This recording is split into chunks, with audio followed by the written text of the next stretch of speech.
உலகம் அன்பு இல்லாத இடங்கிறத நீங்கள் ஏற்றுக்க விரும்பலை. நீங்கள் உங்கள் சுற்றத்தார மிருகங்களாக ஏற்றுக்க விரும்பலை. அவங்க மிருகங்களாக இருக்கிறத நீங்கள் ஏற்றுக்கிட்டா உங்கள் நேசத்திற்குரியவர்களும் மிருகங்கள் தான்கிறதையும் ஏற்றுக்க வேண்டியிருக்கும்.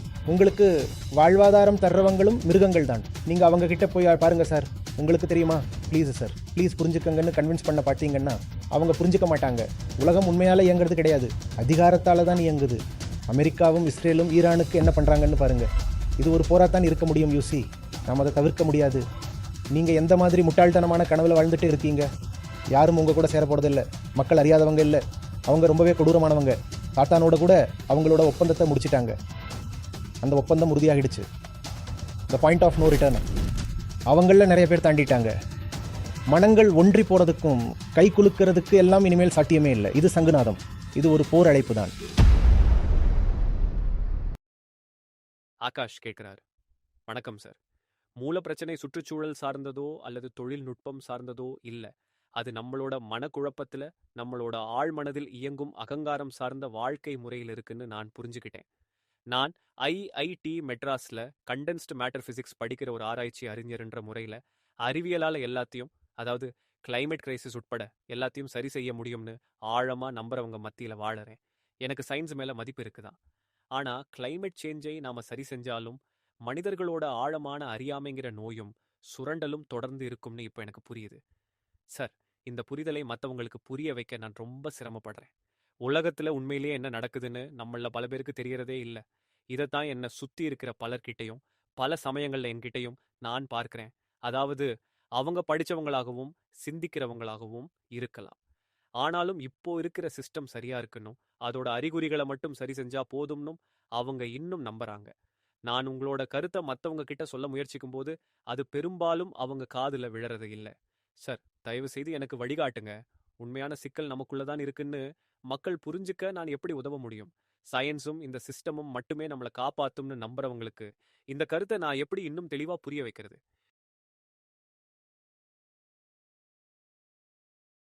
உங்களுக்கு உண்மையான பதில் வேணுமா? உண்மையான பதில் என்னன்னா, we do not have enough time. எல்லாரும், அதாவது நம்ம ஒரு இறுதி பேரழிவோட விளிம்பில் இருக்கோங்கிறத தானா புரிஞ்சுக்கிற வரைக்கும் காத்திருக்கிறதுக்கு டைம் இல்லை. அப்புறம் டெக்னாலஜிக்கலோ அல்லது சயின்டிஃபிக்கோ அல்லது பாலிசி மெஷர்ஸோ எல்லாமே வெறும் ஐ வாஷ் தான். போதிய நேரம் இருக்கா என்ன?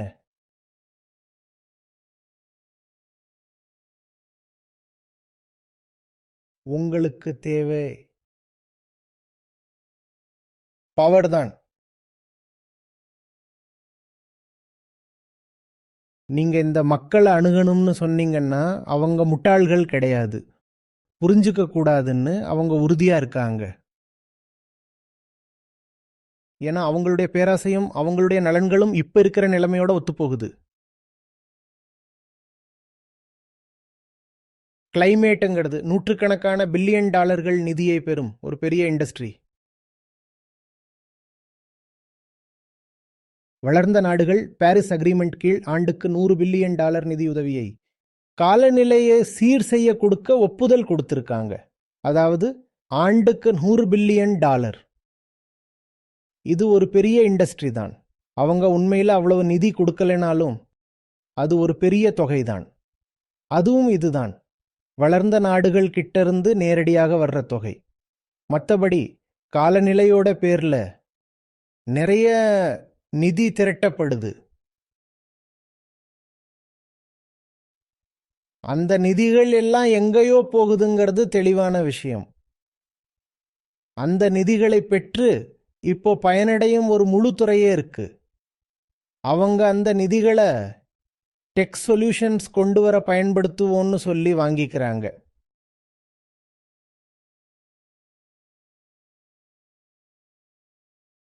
Tech solutions. இப்போ யாரோ ஒருத்தர் தனது வாழ்வாதாரத்தை கிளைமேட் ஃபண்ட்ஸாக கொண்டு நடத்தி வர்றாரு. வேற ஒருத்தர் கிளைமேட் கிரைசிஸுக்கு டெக் சொல்யூஷன்ஸுகளை கண்டுபிடிக்கிறதன் மூலம் ஒரு முழு வாழ்க்கையையும் அமைத்து கொண்டிருக்கிறார். நீங்க அவங்கள்ட்ட போய் எந்த தொழில்நுட்ப தீர்வும் இருக்க முடியாதுன்னு சொன்னீங்கன்னா அவங்க ஏன் உங்களுக்கு செவிசாய்க்கணும்? இது ஒருத்தர் மட்டும் இல்லை. இது எப்படின்னா, இது இப்ப இருக்கிற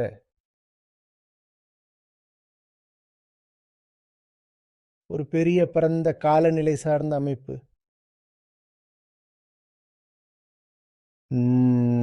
இன்னொரு பக்கம் பார்த்தீங்கன்னா, அதிக அளவில் பணம் கிளைமேட் டினேல நோக்கி போய்கிட்டு இருக்கு.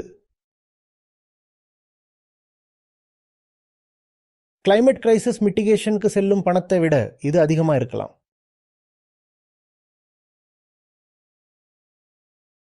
சொல்றது புரியுதுங்களா? நீங்க ஒரு கிளைமேட் டினைலிஸ்டா இருந்தா ரிப்போர்ட்ஸ் பப்ளிஷ் பண்றது உட்பட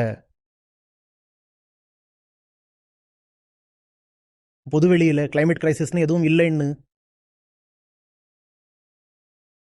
சொல்றதுக்கும் அதை பேக்கப் பண்ண அதெல்லாம் ஏதோ ஒரு நம்ப முடியாத சயின்டிஃபிக் ப்ரூஃப் வச்சு நிரூபிக்கிறது மாதிரி பல விஷயங்களுக்கு உங்களுக்கு நிறைய பணம் கிடைக்கும்.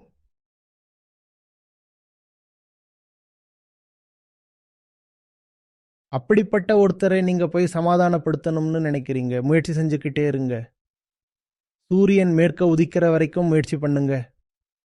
200 வருஷம் முயற்சி செஞ்சாலும் இந்த ஆள் புரிஞ்சுக்க மாட்டாரு. ஏன்னா அவர் புரிஞ்சுக்காம இருக்கிறதுல தான் அவருடைய நலன்கள் பிணைஞ்சிருக்கு. ஒருத்தர் தன் முழு குடும்பத்தையும் தன் முழு மரியாதையையும்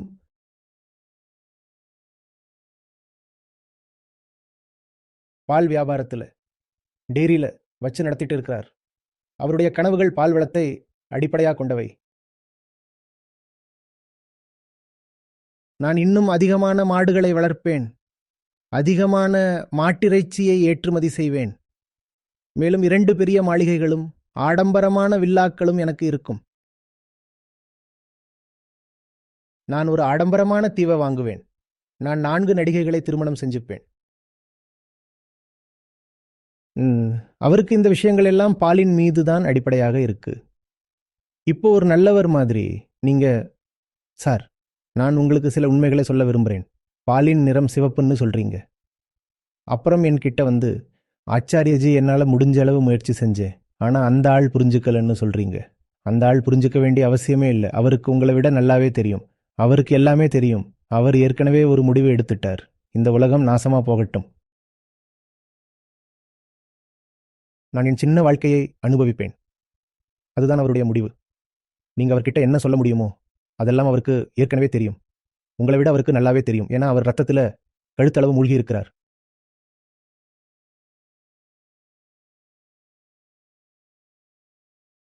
இப்போ உங்களுக்கு தேவையானது சம்மதிக்க வைக்கிறது இல்லை, பவர் தான்.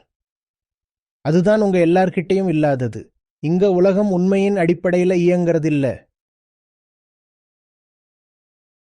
அது அதிகாரத்தின் அடிப்படையில் இயங்குதுங்கிறத புரிஞ்சுக்காத அப்பாவிகள் நிறைய பேர் இருக்கிறாங்க. இது 2 வேறு மையங்கள், தயவு செய்து புரிஞ்சுக்கங்க. உண்மையான மையம் உண்மையின் அடிப்படையில் இயங்குது. எங்க உண்மை இருக்கோ அங்கேதான் உண்மையான மையம் செல்லும். ஆனா உலகத்துல 99% பேர் உண்மையான மையத்திலிருந்து இயங்கிறது இல்லை. அவங்க தவறான மையத்திலிருந்து தான் இயங்குறாங்க. அந்த தவறான மையத்துக்கு ஒரே ஒரு மொழிதான் புரியும். அது அதிகாரத்தின் மொழி. ஈகோவை நம்மால சம்மதிக்க வைக்க முடியாது. அதை கட்டாயப்படுத்த மட்டும்தான் முடியும். ஈகோவுக்கு சம்மதிக்கும் திறன் அறவே இல்லை. ஆனா அதை உங்களால தகர்க்க முடியும். அது தினமும் தகர்க்கப்படுது. ஈகோவின் செயல்பாடுகள் அப்படித்தான். சாதாரண மனிதன் ஏன் வேலை செய்யறான்? ஏன்னா அவன் வேலை செய்யலைன்னா அவன் வேலையிலிருந்து நீக்கப்படுவான். உண்மைக்கான மையம் அல்லது பயத்திற்கான மையம் 2 தான் இருக்கு. அதுதான் அதிகாரத்தின் மையம். 2 ஒண்ணுதான். உலகம் உண்மையோட அடிப்படையில் இயங்குறது இல்ல, அது அதிகாரத்தின் அடிப்படையில தான் இயங்குது. அமெரிக்காவும் இஸ்ரேலும் ஈரானுக்கு என்ன பண்றாங்கன்னு பாருங்க. அங்க உண்மை எங்க இருக்கு? யார்கிட்ட பவர் இருக்கோ அவங்க தான் என்ன செய்யணும்னு முடிவு பண்ணுவாங்க.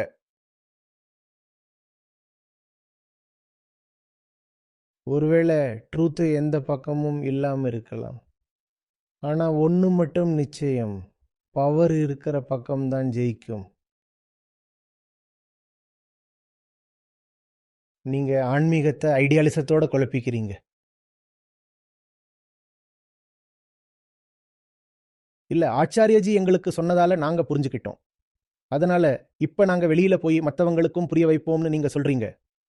யாரும் உங்களை புரிஞ்சுக்காதப்ப நீங்க என்கிட்ட வெறுங்கையோட, ஏமாற்றத்தோட, மனசு உடைஞ்சு அதிர்ச்சியோட திரும்புறீங்க.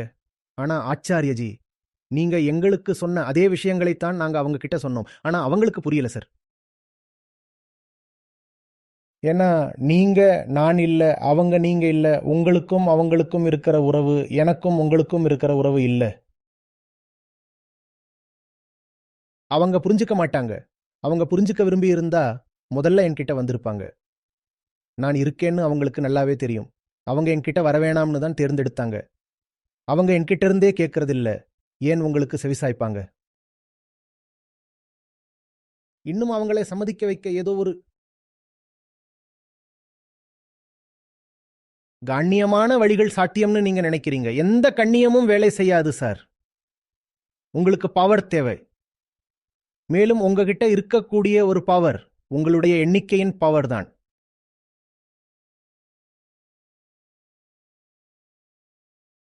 ஆனா நீங்க ஏதோ ஒரு ஐடியலிசம்ல ஆனந்தமா தூங்கிட்டு இருக்கீங்க.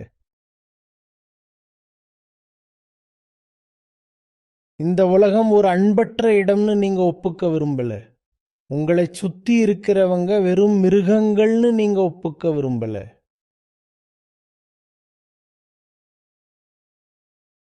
எல்லாரும் இல்லாட்டாலும் அவங்கள பெரும்பாலானோர். அதை நீங்க ஒப்புக்க விரும்பல. ஏன் அதை நீங்க ஒப்புக்க விரும்பல? ஏன்னா உங்களோட தொடர்புடைய இவங்க தான் உங்களை சுத்தி இருக்கிறவங்க. அவங்க உங்க நண்பர்கள், உங்க உறவினர்கள், உங்க காதலர்கள். அப்புறம் கிளைமேட் சேஞ்ச் பத்தி நீங்க சொல்லும்போது இவங்க தான் உங்களுக்கு செவிசாய்க்கிறது இல்ல. அவங்க மிருகங்கள்னு நீங்க ஒப்புக்கிட்டா நீங்க நேசிக்கிறவங்க எல்லாருமே மிருகங்கள்ங்கிறதையும் உங்களுக்கு வாழ்வாதாரம் கொடுக்கிறவங்களும் மிருகங்கள் தானுங்கிறதையும் நீங்க ஒப்புக்க வேண்டியிருக்கும். எல்லாம் ஆபத்தில் இருக்கும். உங்களுடைய பற்றுதல்கள், உங்களுடைய வாழ்வாதாரம் எல்லாம் ஆபத்தில் இருக்கும். அந்த ஆபத்தை நீங்க ஏத்துக்க விரும்பல. அதனால உங்களை சுத்தி இருக்கிறவங்க நல்லவங்கன்னு நீங்க நடிக்கிறீங்க.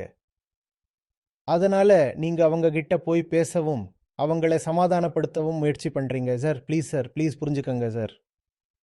அவங்க புரிஞ்சுக்க மாட்டாங்க. அவங்க புரிஞ்சுக்க கூடாதுன்னு உறுதியா இருக்கிறாங்க. இப்போ உங்களால ஏதாவது செய்ய முடிஞ்சா ப்ரொசீட்.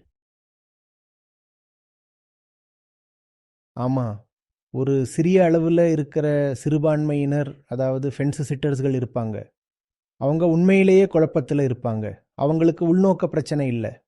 அவங்களுக்கு அறிவோட பற்றாக்குறை இருந்துச்சு. அதனால அவங்க குழப்பத்தில் இருந்தாங்க. இவங்களை மட்டும்தான் நீங்க சம்மதிக்க வைக்க முடியும். உரையாடல், விவாதம் மூலம் சம்மதிக்க வைக்க முடியும். ஆனா ரொம்ப சின்ன எண்ணிக்கையில தான். அதனால அந்த ஒரு சதவீதத்துல ஆமா, நாம் அதை பயன்படுத்திக்கலாம். மேலும் எஸ், நாம் இன்னும் அதிகமாக சேர்க்கலாம்னு சொல்றோம். ஆனா பெரும்பாலான மக்கள் ஒருபோதும் வரமாட்டாங்க. அவங்க அறியாதவங்கிறதுனால இல்ல. அவங்களுக்கு ஏற்கனவே எல்லாம் தெரியுங்கிறதாலையும் அவங்க தங்களோட விருப்பத்தை தேர்ந்தெடுத்துட்டதாலையும் தான். இந்த கிரகத்தை நாய்கள் கிட்ட தூக்கி எறியலாம்னு அவங்க முடிவு பண்ணிட்டாங்க. தங்களோட மீதி இருக்கிற 20 இல்லைன்னா 40 வருஷ வாழ்க்கையை அவங்க முழுசா பயன்படுத்திக்கணும்னு தான். Consume consume consume, kill kill kill, destroy destroy destroy. அதுதான் அவங்களுடைய மாட்டோ. அவங்க ஏற்கனவே முடிவு செஞ்சுட்டாங்க. இது போராட்டம் இருக்கணும். யூசி, இதை நம்மளால தவிர்க்க முடியாது.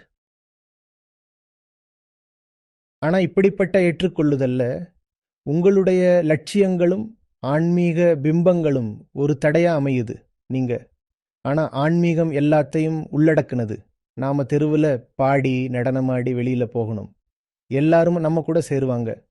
உலகம் ஒரு நல்ல இடம் தெரியுமா? நம்ம வெளியில போய் நிறைய நற்குணம், அன்பு, அப்புறம் ஒழுக்கத்தை காட்டுவோம். சமூகத்துக்கு நல்ல அலைகளை அனுப்புவோம்.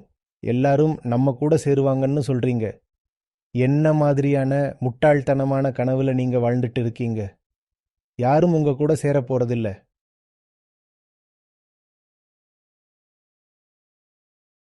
மக்கள் இக்னோரண்டானவங்க இல்ல, அவங்க கொடூரமானவங்க.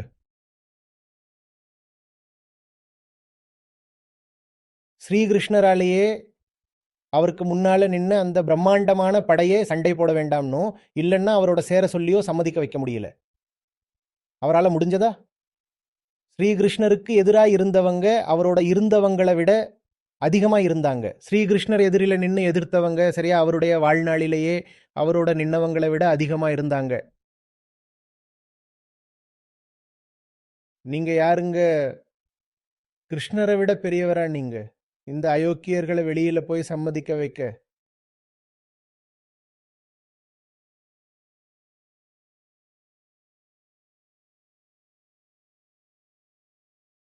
அவங்களுக்கு தனிப்பட்ட முன்னுரிமைகள் இருக்கு. அவங்க வெறுக்கத்தக்க வில்லன்களா?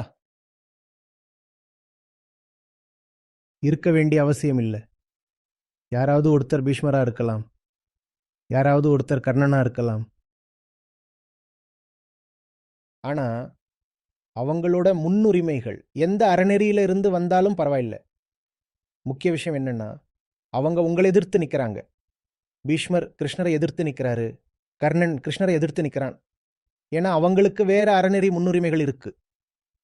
அவங்களை எதிர்த்து போராடணும், அவ்வளவுதான். அவங்களை எதிர்த்து போராட உங்களால முடியாட்டா கீதை உங்களுக்கானது இல்ல.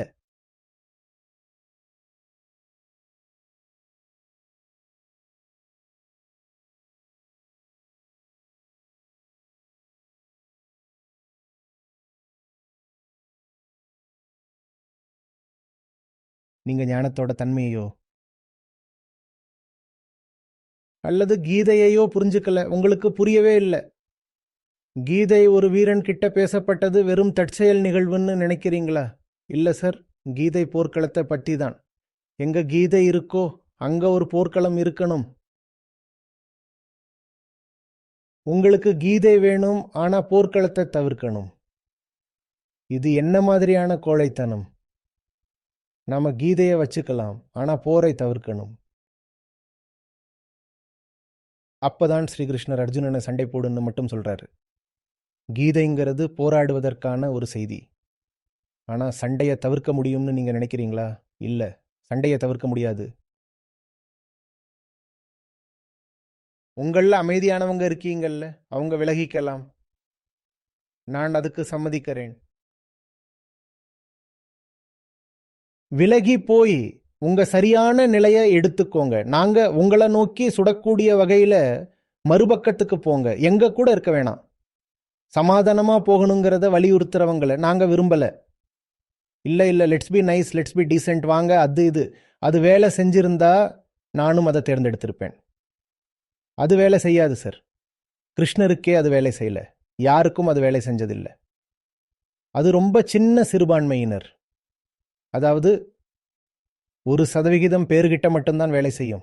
அவங்க கிட்ட தான் நாங்க ஏற்கனவே வேலை செஞ்சுட்டு இருக்கோம்.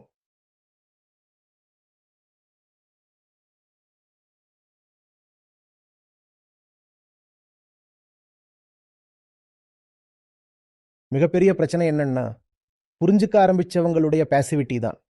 நீங்க புரிஞ்சுக்க ஆரம்பிச்சிட்டீங்க, ஆனா நீங்க ரொம்ப செயலற்ற ஆளுங்க. இந்த உலகம் அப்படியே இருக்கிற மாதிரியே எல்லாரும் சமாதானமா வாழணுங்கிறதுக்காக தான் கீதைன்னு நீங்க நினைக்கிறீங்களா? கீதை ஒரு டிஸ்ரப்டர்.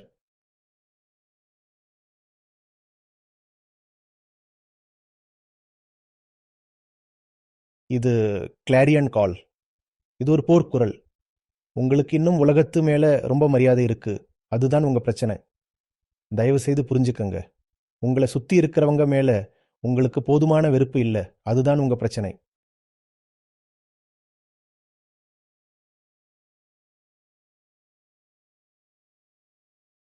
என்னோட நிலைமை என்னன்னா, நான் என்னோட பாசுங்க முன்னாடி டீசெண்டா நடந்துக்க முயற்சி செஞ்சாலும் நான் அவங்க முகத்துல துப்புற மாதிரி அவங்களால இன்னும் உணர முடிஞ்சுது.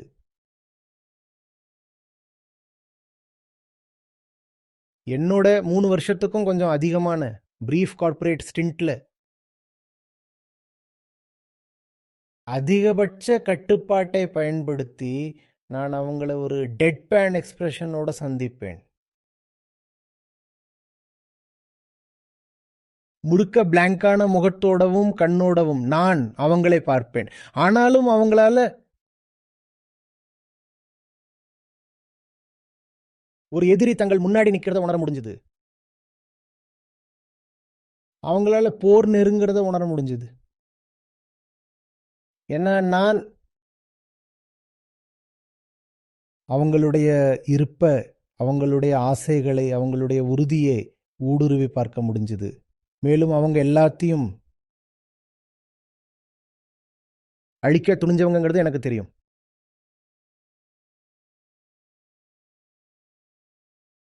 அவங்களுடைய உறுதி கிட்டத்தட்ட இறுதி செய்யப்பட்டு விட்டது. அவங்க இப்ப விலக முடியாதவங்க. அவங்கள பெரும்பாலானவங்க த பாயிண்ட் ஆஃப் நோ ரிட்டர்னை தாண்டிட்டாங்க.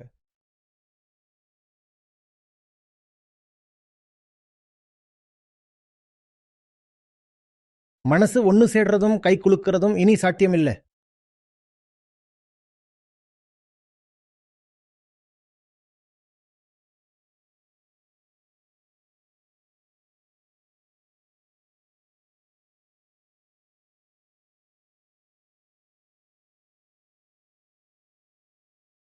நீங்க அதை பார்க்கல, அதை பார்க்க நீங்க விரும்பல, அப்படித்தானே? நீங்க நடிக்க விரும்புறீங்க. உங்க குடும்பம் நற்பண்பு மிக்கது, உங்க நண்பர்கள் நற்பண்பு மிகுந்தவங்க, உங்க உறவினர்கள், உங்க சமூகமோ அல்லது வட்டாரமோ அல்லது உங்க பாஸ்கள், உங்க காலீக்ஸ், அவங்க எல்லாரும் கிட்டத்தட்ட நல்லவங்கன்னு நீங்க நடிக்க விரும்புறீங்க. அவங்க இல்ல சார்.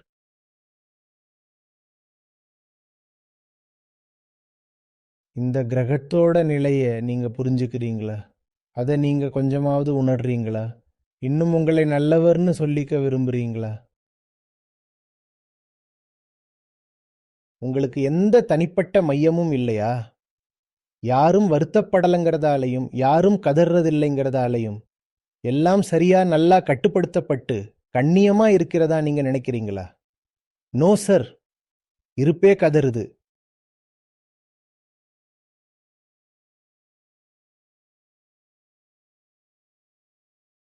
இதுதான் நோயோட கடைசி நிலை. நாம் எல்லாரும் கிட்டத்தட்ட முடிஞ்சிட்டோம்.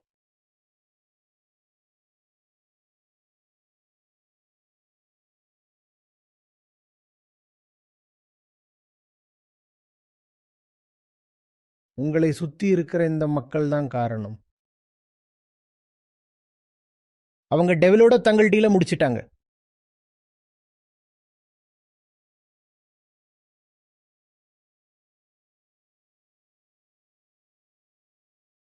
டீல் முடிஞ்சு போச்சு.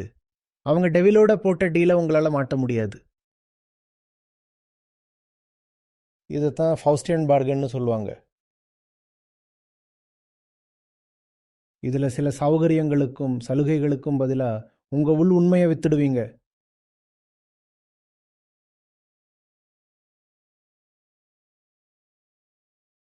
அவங்க டீலை முடிச்சிட்டாங்க. அவங்க தங்களோட டீலை மாத்திக்க மாட்டாங்க. இப்ப அங்க கூட்டணிகளை தேட நீங்க விரும்புறீங்களா? இல்ல இது போர்தான்னு நீங்க புரிஞ்சுக்கிறீங்களாங்கிறது உங்களை பொறுத்தது. மேலும் போர்னா நீங்க அவங்க மேல பாய்ஞ்சு முகத்துல குத்தணும்னு அர்த்தம் இல்ல. போர்னா உங்களால முடிஞ்ச எல்லாத்தையும் கொடுக்கணும்னு ஒரு உள் ஒப்புதல். சமாதானப்படுத்துறதுக்கோ இல்லைன்னா தனிமைப்படுத்துறதுக்கோ இனி ஒரு வாய்ப்பு இல்லை. உங்ககிட்ட உள்ள எல்லாத்தையும் கொண்டு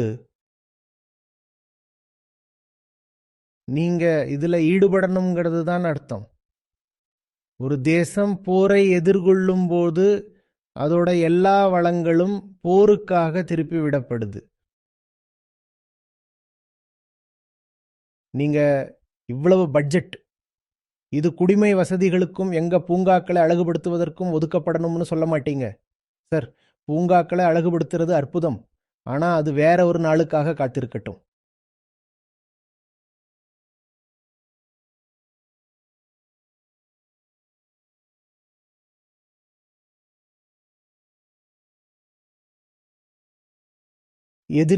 எதிரின்னு அடையாளம் காணாதவன் தான் முதல்ல போவான்.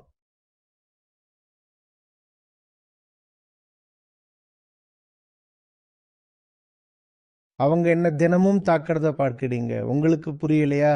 நாம எல்லாரும் எவ்வளவு மந்தமானங்களா இருக்க முடியும்? காரணம் இல்லாம அவங்க என்ன புரிஞ்சுக்கிறாங்கன்னு நினைக்கிறீங்களா? இல்ல. நான் ஒரு எக்ஸிஸ்டென்ஷியல் த்ரெட்டுங்கிறது அவங்களுக்கு தெரியும்.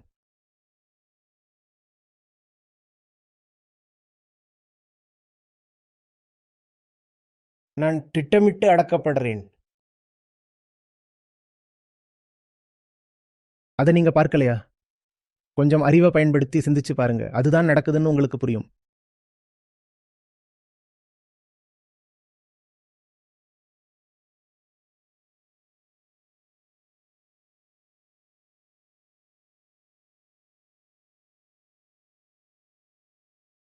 இது போர்னு அவங்களுக்கு தெரியும். அவங்க உங்களை ஒடுக்கிறதுல தீவிரமா இருக்கிறாங்க. ஆனா நீங்க எல்லாம் நல்லா இருக்குன்னு நடிக்க விரும்புறீங்க. நீங்க நடிக்க விரும்புறீங்க. இல்ல இல்ல எல்லாரும் நல்லவங்க, இவங்களெல்லாம் கண்ணியமானவங்க. எல்லாத்துக்கும் மேல அவங்க நம்ம சொந்த சமூகம், நம்ம நண்பர்கள், நம்ம அந்த பக்கம் எந்த தயக்கமும் காட்டல. அந்த பக்கம் அதோட முழு பலத்தோட உங்களை தாக்குது. ஆனா நீங்க ரொம்ப ரொம்ப பயப்படுறதால போரே இல்லைன்னு நடிக்க விரும்புறீங்க.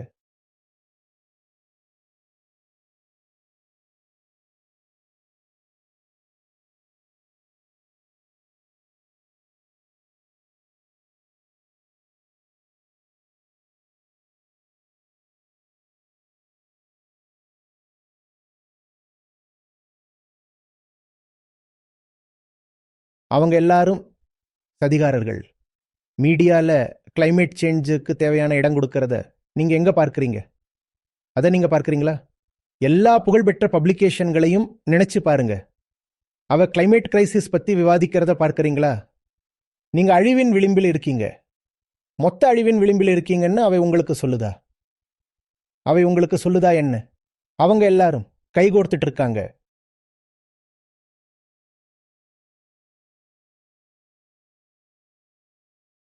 லெஃப்ட் ரைட் சென்டர் அவங்க எல்லாரும் ஒண்ணு. மேலும் உண்மை தனிச்சிருக்கும். உங்க பக்கத்தை தேர்ந்தெடுங்க.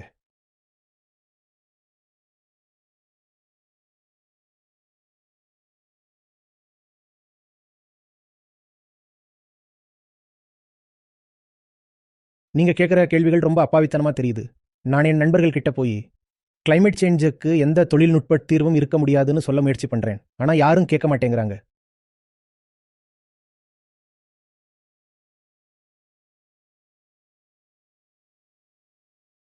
அவங்க கேட்க மாட்டாங்க. அவங்களால கேட்க முடியாது. They already know.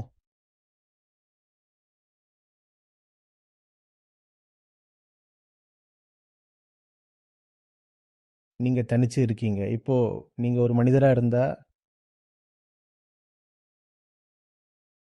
சவாலை எதிர்கொள்ளுங்க. அவங்க ஏற்கனவே சவால் விட்டாச்சு.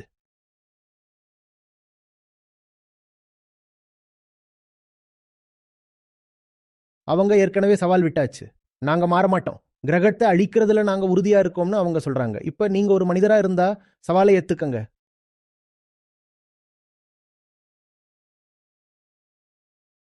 சார், இந்த முழு சமூகமும் அழிவினால பயனடைபவர்களா தங்களை கருதுறவங்க தான்.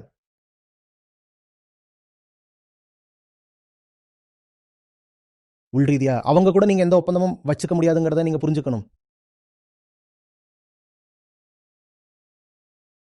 இவை சந்திக்க முடியாத ரெண்டு வெவ்வேறு மையங்கள். அழிவின் மையமும் கருணையின் மையமும்.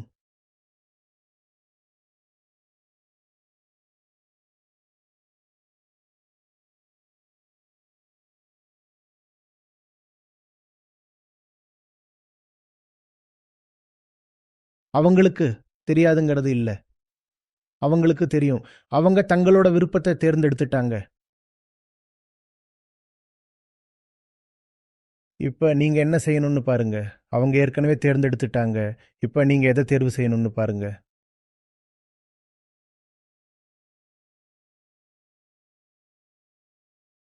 அவங்க தேர்ந்தெடுத்துட்டாங்க. அவங்க அசைய மாட்டாங்க. அவங்க திரும்பி போக முடியாத நிலையை தாண்டிட்டாங்க. இப்ப நீங்க என்ன செய்யணும்னு பாருங்க.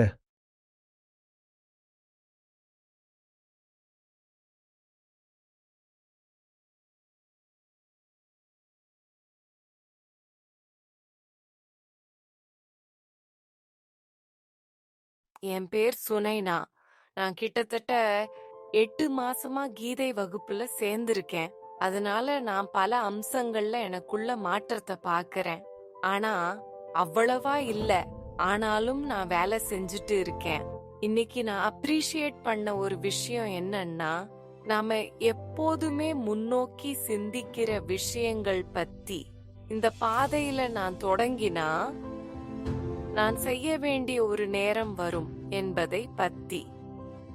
ஏதாவது தியாகம் செய்யணும், இல்லன்னா அதுவும் இதுவும் என்ன நடக்கும்னு முன்னோக்கி பார்க்கணும். ஆனா இன்னும் நான் அதை செய்யற நிலையில இல்ல. ஆனா எப்போதுமே முன்னோக்கி பார்க்கிற இந்த நடத்தை இருக்கு. அது ஒரு ரொம்ப நல்ல உதாரணம். நீங்க ஆரம்ப நிலையில இருந்தா ஒரு படி முன்னாடி நீங்க பார்க்கிறது தான் உங்க உண்மையான நிலை. அதுக்கப்புறம் அது ஒரு தொடர்ச்சியான செயல்முறை. அதுல நீங்க ரொம்ப கம்ஃபர்டபுளா உணர்வீங்க.